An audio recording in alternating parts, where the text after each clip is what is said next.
الذي جعلنا من المتمسكين بولایت امیر المومنین علی بن ابی طالب بلندتر صلوات الصلاة والسلام بتحیت والاکرام علی اشرف الانبیاء والمرسلین وأولادہ الطیبین الطاہرین المعصومین المنتخبین المنتجبین ولعن اللہ تعالی علی اعدائهم اجمعین اما بعدہ فقد قال اللہ تبارک و تعالی فی کتابہ المجید و فرقانہ الحمید وہو اصدق الصادقین وقولہ الحق بسم اللہ الرحمن الرحیم شاہد اللہ انہ لا الہ الا ہوا والملائکتہ والملائکۃ اولو العلم قائما بالقسط لا الہ الا هو العزیز الحکیم بلندتر صلوات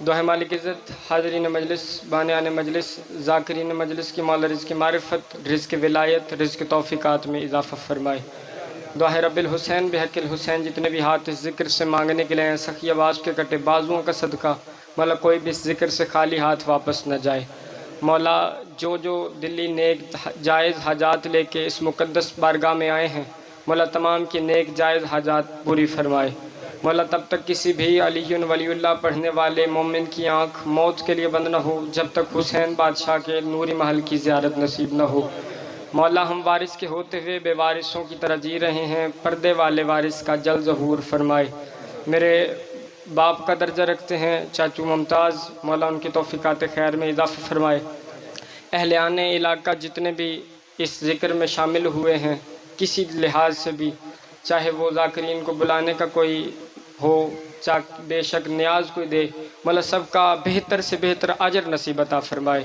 دعاؤں کو قبولیت کی آخری منزل تک پہنچائیں سہارا درود کریں بلند آواز سے صلوات پڑھیں اللہم صلی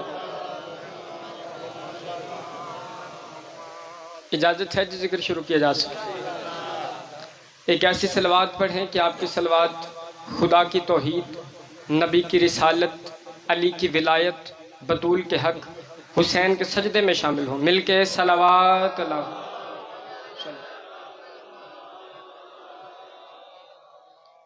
پہلا جملہ عقیدے کا کہنے لگا ہوں اور اس سے واضح ہو جائے گا کہ میں نے پڑھنا کیا ہے میرا عنوان واضح ہو جائے گا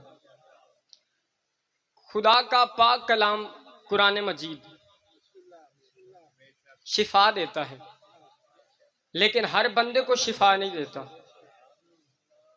آپ دیکھیں آپ ہسٹری اٹھا کے دیکھیں یہاں جتنے بھی قرآن کے واقعات ہیں وہ ہسٹری میں بھی کافی موجود ہیں لیکن آج کل یہودی عیسائی جتنے بھی غیر مسلم ہیں وہ اس کو ریسرچ کرتے ہیں اس قرآن مجید پہ لیکن مسلمان نہیں ہوتے بڑی کم تعداد اگر کوئی ہو بھی جائے یقین کریں 2% تعداد ہوگی 100 میں سے کہ بندہ قرآن پڑھ کے اور مسلمان ہو گیا یا بندہ مسلمان آل محمد کی وجہ سے ہوئے یا رسول کی وجہ سے ہوئے بولیے گا میرے ساتھ تھوڑا تھوڑا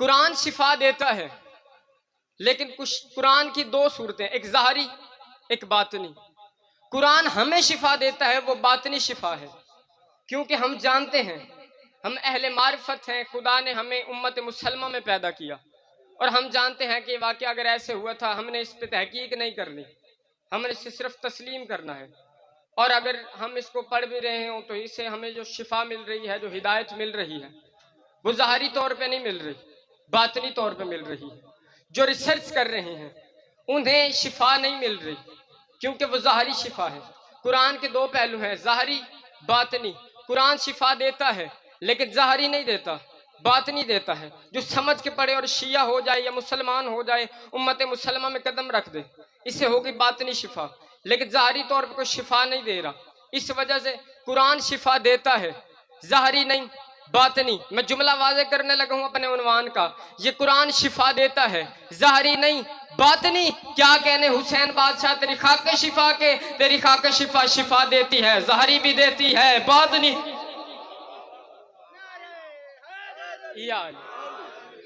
آیا کوئی ہندو کوئی عیسائی کسی بھی فرقے سے کوئی مذہب رکھتا ہو حسین کی دہلیز پہ آئے گا، شفا پائے گا۔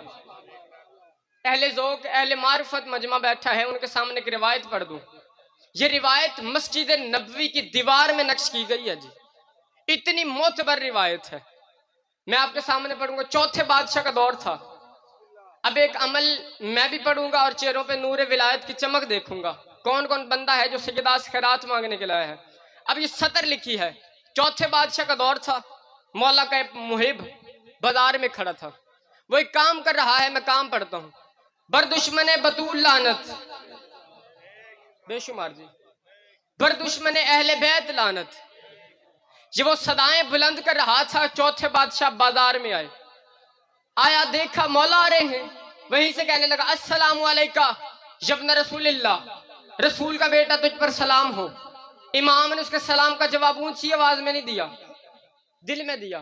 یقین کرے کائنات آپ میرے جھولی میں ڈال دیں، میں راضی نہیں ہوں گا، صرف دعا دیجئے گا میں راضی ہو جاؤں گا۔ جملہ اتنا بڑا ہے، یقین کرے قد سے بڑا جملہ پڑھنے لگا ہوں۔ اس بندے نے سلام کیا مولا کو، مولا نے سلام اونچی آواز میں نہیں دیا، دل میں دیا۔ اس نے آ کے قدموں پہ ہاتھ رکھا، اس نے کہا اے رسول کا بیٹا، میں نے سلام کیا، آپ نے جواب نہیں دیا۔ آپ وارث شریعت ہے، آپ شریعت جانتے ہیں، سلام کرنا مستحب ہے، جواب دینا واجب ہے۔ مولا نے سلام کیا تھا، لیکن مولا نے دل میں سلام کیا تھا۔ اس نے کہا مولا میں نے سلام کیا، آپ نے جواب نہیں دیا۔ مولا نے کہا تو کر رہا تھا دشمن اہل بیت پہ لعنت، زین العابدین نے جرت نہ کی تیری عبادت میں خلل ڈالا۔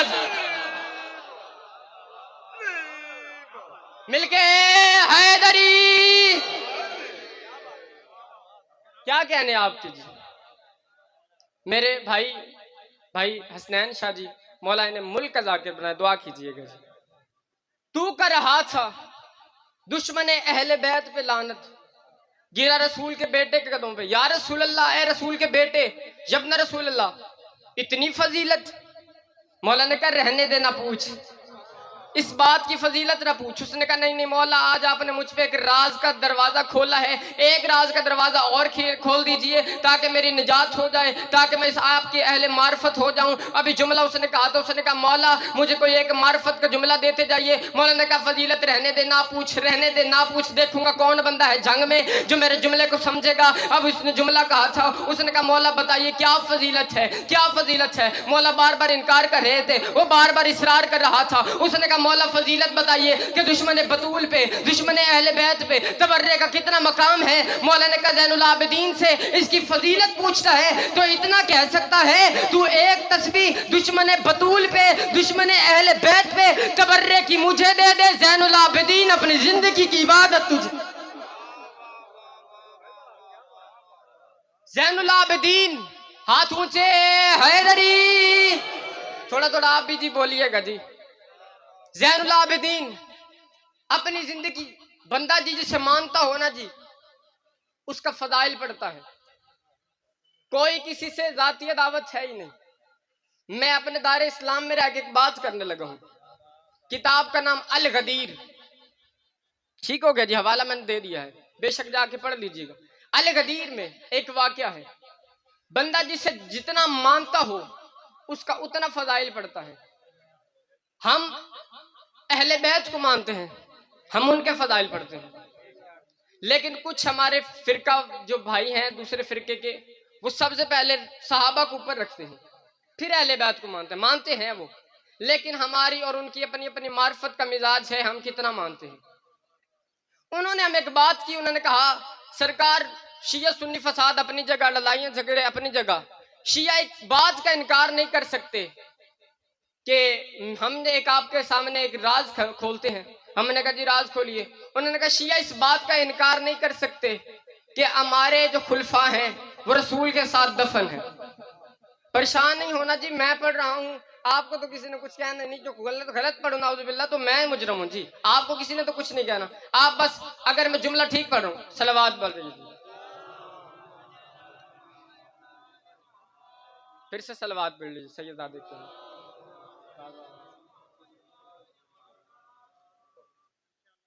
اجازت ہے سیدہ؟ اب انہوں نے کہا ہم جو مانتے ہیں کہ شیعہ ایک بات کا انکار نہیں کر سکتے کہ ہمارے خلفاء رسول کے ساتھ دفن ہیں۔ میں نے کہا جی بے شک مانتے ہیں، اگر ہمیں نظر نہ آ رہا ہوتا تو ہم انکار کر دیتے، اب نظر آ رہا ہے پھر ہم کیوں جھٹلائیں؟ انہوں نے کہا بے شک جی پھر مانتے ہیں؟ میں نے کہا جی مانتے ہیں۔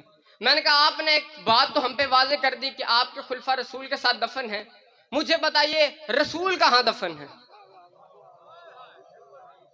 رسول کہاں دفن ہے؟ انہوں نے کہا رسول اپنے حجرے میں دفن، اپنے گھر میں دفن۔ میں نے کہا اچھا کیا یہ رسول کا جو حجرہ ہے کسی قبرستان میں؟ انہوں نے کہا نہیں جی پہلے بتا دیا ہے، وہ رسول کا حجرہ نبی کے گھر میں ہے، دیکھوں گا کہ کتنا بندہ اشارے سے گزرنے لگا ہوں۔ اب اس بندے نے کہا سرکار جو رسول کا حجرہ ہے رسول کے گھر میں ہے۔ میں نے کہا اچھا جو خلفاء دفن ہیں رسول کے ساتھ دفن ہے؟ انہوں نے کہا جی رسول کے ساتھ دفن ہے۔ میں نے کہا پر قرآن تو کہتا ہے نبی کے گھر داخل نہ ہونا۔ بولیں جی تھوڑا آپ بے نیازی کر رہے ہیں جی۔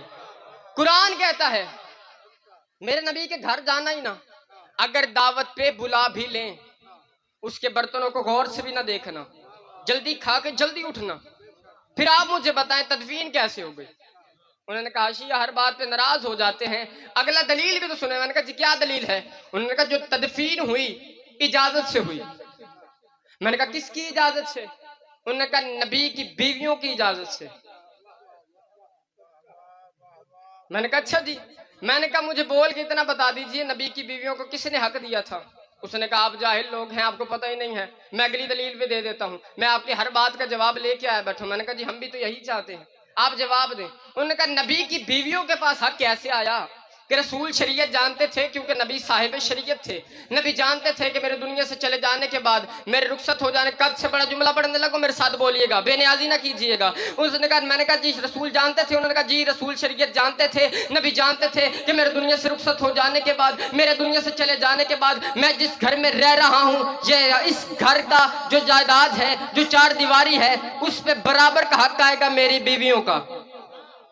نہ دیجیے، میں یہ نتیجہ نہیں ہے، نتیجہ اس سے آگے ہے۔ میرا جو جائیداد ہے میری جاگیر ہے اس پہ برابر کا حق آئے گا میری بیویوں کا۔ یہاں نبی دنیا سے چلے گئے، برابر کا حق آ گیا نبی کی بیویوں کے پاس، جس کی جتنی رشتہ داری بنتی تھی اس نے اس رشتہ داری کی بنا پہ ان کو یہاں دفن ہونے دیا۔ میں نے کہا کیسے دفن ہونے دیا؟ انہوں نے کہا جائیداد میں نبی کی بیویوں کا حق بنتا تھا، اس حق سے انہیں دفن ہونے دیا۔ میں نے کہا کیسے حق بنتا تھا؟ انہوں نے کہا نبی کی جائیداد میں نبی کی بیویوں کا حق بنتا تھا۔ میں نے کہا ڈوب کے مر جا مولوی، بیوی کا حق حلال ہو گیا، بیٹی کا حق حرام۔ یاد دلیل پسند آئی ہے جی؟ آخری فضائل کا جملہ پڑھوں اور جی سیدزادے کو ممبر دوں، زیادہ دیر نہیں پڑھنا، مجھ سے بہت واجب الاحترام ہے، میرے بڑے بھائی ہیں۔ یہ دلیل حق سیدہ کو ثابت کرتی، بندہ جی جس کی جتنی بنتی ہو اسے اتنی دی جائے نا عزت، فساد لڑائیاں جھگڑے ختم۔ کائنات سے سب سے بڑی طاقت کا کیا نام ہے؟ مجھے بول کے بتائیں جی، سارے بولیں گے تو میں آگے بڑھوں گا۔ کائنات کی سب سے بڑی طاقت کا نام اللہ، اس سے نیچے رسول، اس سے نیچے اہل بیت، اس سے نیچے صحابہ۔ اللہ، نبی، اہل بیت، صحابہ، اللہ کی بندگی ہے، ہم اللہ کی مخلوق ہیں، نبی کی اطاعت ہے، نبی سے عشق ہے، نبی کو اتنا مانو لیکن کبھی بھی نبی کو اتنا نہ مانو نبی اللہ سے بڑھ جائے۔ سمجھ آ رہی ہے جی؟ نبی کو اتنا مانو لیکن کبھی بھی اتنا نہ مانو کہ نبی اللہ سے بڑھ جائے۔ اہل بیت کو سب کچھ سمجھو، اہل بیت کے نام پہ جان قربان کرو، اہل بیت کی اطاعت کرو، لیکن کبھی بھی اہل بیت کو اتنا نہ مانو اہل بیت نبی سے بڑھ جائیں۔ صحابہ سے پیار کرو، صحابہ پہ جان قربان کرو، صحابہ کے نام پہ بچوں کے نام رکھو، لیکن کبھی بھی صحابہ کو اتنا نہ مانو کہ صحابہ اہل بیت سے بڑھ جائیں۔ اگر مجھے پورا مجمع کہے کہ یہ سارے رشتے آپ ایک تصویر میں دکھا سکتے ہیں تو ایک تصویر میں دکھانے لگا ہوں۔ مسجد اللہ کی تھی، سجدے میں نبی تھا، پشت پہ اہل بیت تھے، پیچھے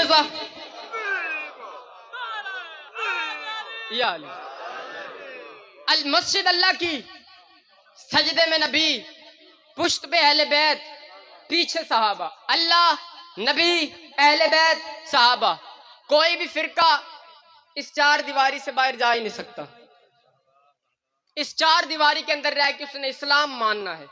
پہلے اللہ کو مانے گا، پھر نبی کو مانے گا، پھر اہل بیت کو مانے گا، پھر صحابہ کو مانے گا۔ اب میں ایک جملہ کہنے لگوں، آج بندے کہتے ہیں جی حسین کھیلتے کھیلتے پشت رسول پہ آ کے بیٹھ گئے۔ امامت کی ہاں کیسا کھیل؟ امامت کی ہاں کھیل سے دل نہیں بہلایا جاتا۔ یہ نہیں کہا تھا کہ حسین کھیلتے کھیلتے پشت رسول پہ آ کے بیٹھ گئے، اللہ چاہتا تھا حسین بیٹھے تاکہ میں اہل بیت کا تعارف کرواؤں۔ اب جملہ کہنے لگا ہوں، یہاں پشت رسول پہ آ کے حسین بیٹھے ہیں، یہاں واجب تسبیح ادا کرنے کے بعد یاد رکھیے گا آپ بہتر جاننے والے ہیں، مجھ سے بہتر عالم ہیں، میں جملہ کہنے لگا ہوں کہ صحابہ پہ وہی نہیں ہوتی، نبیوں پہ ہوتی ہے۔ واجب تسبیح ادا کرنے کے بعد میں یقین کرے جملہ کہنے لگا ہوں، یہ میری رفتار تھی، میں اپنے کٹ کے ایک جملہ کہنے لگا ہوں۔ میں جی اتنا مجھے جملہ پسند ہے نا جی، اہل معرفت والے جتنا جتنا وصول کریں میرے حق میں دعا کیجئے گا۔ میں شام تک پڑھا ہوں نا کھڑا ہو کے، میں مطمئن کھڑا ہوں جی۔ پشت رسول پہ آ کے حسین بیٹھے ہیں اور واجب تسبیح ادا کرنے کے بعد صحابہ سر اٹھاتے تھے، حسین دیکھتے تھے، پھر سجدہ کر نہ جی بے نیازی نہیں، صحابہ سر اٹھاتے تھے، حسین دیکھتے تھے، پھر سجدہ کرتے تھے، پھر سر اٹھاتے تھے، حسین دیکھتے تھے، پھر سجدہ کرتے تھے۔ صحابہ انتظار میں تھے، نبی سر اٹھائیں تو ہم سر اٹھائیں، نبی انتظار میں تھے، وہی آئے تو میں سر اٹھاؤں، وہی انتظار میں تھی، جبریل لے جائے تو میں جاؤں، جبریل انتظار میں تھا، خدا بھیجے تو میں جاؤں، خدا انتظار میں تھا، حسین اٹھے آئے۔ یہ آلی سرکار 2 منٹ اور صحابہ انتظار میں تھے، نبی اٹھے تو ہم اٹھے، خدا انتظار میں تھا، حسین اٹھے۔ مجھے بول کے بتائیں کیا نبی نہیں جانتے تھے کہ میرے پشت پہ حسین ہے؟